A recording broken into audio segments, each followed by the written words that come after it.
Shame distorts the self.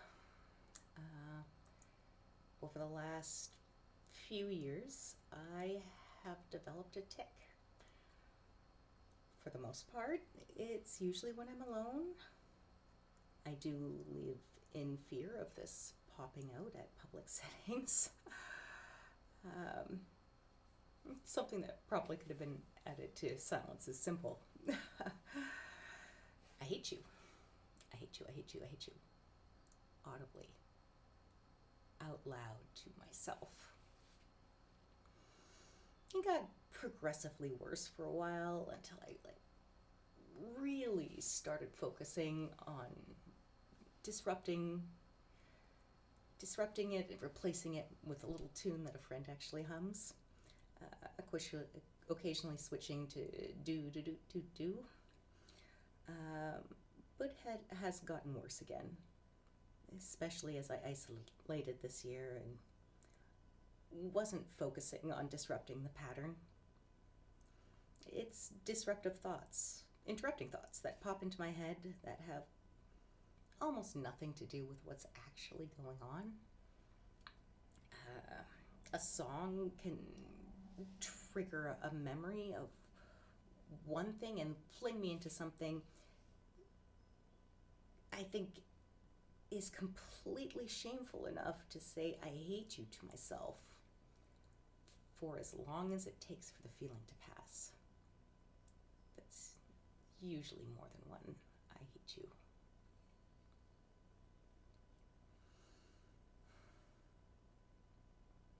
I was actually watching a podcast, ADHD Chatter, I think, just as I was starting the white lines on this piece. The topic was RSD, rejection sensitivity dysphoria. Rejection, perceived rejection, fear of these, and fun fact, I apparently didn't know what dysphoria meant. I really thought it had a much more negative connotation to it, like dysmorphia or something that, really implies that how I'm feeling is wrong, as opposed to what dysphoria actually means, which is difficult to bear. It makes a lot more sense. Yes, my sensitivity to rejection is unbearable. Difficult to bear from the root Greek word.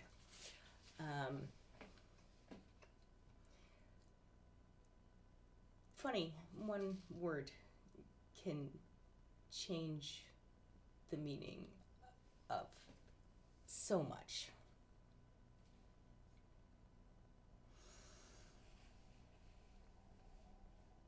If you've been paying attention to my shame series, RSD is featured as the titles for a reason. Shame, for me, gets into every single thought.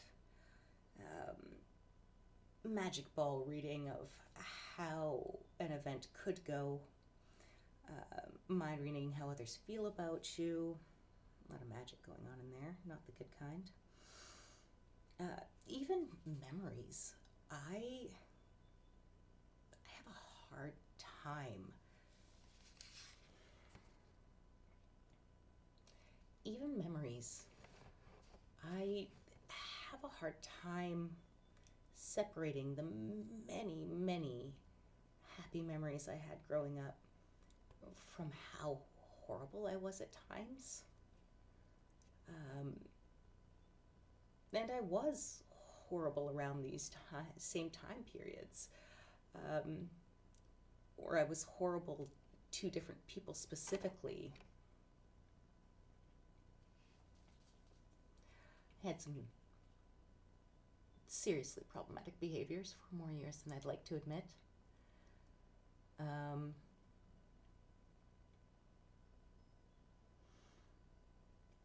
it haunts me. Stupid things that probably no one else remembers or cares about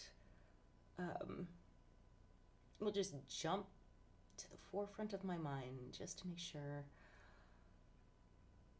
I remember just how much I've sucked previously, even if I am trying my best now. One silver lining about this piece, I've recently realized that the I hate yous have replaced something that was much darker and more self-destructive, even just as an intrusive thought.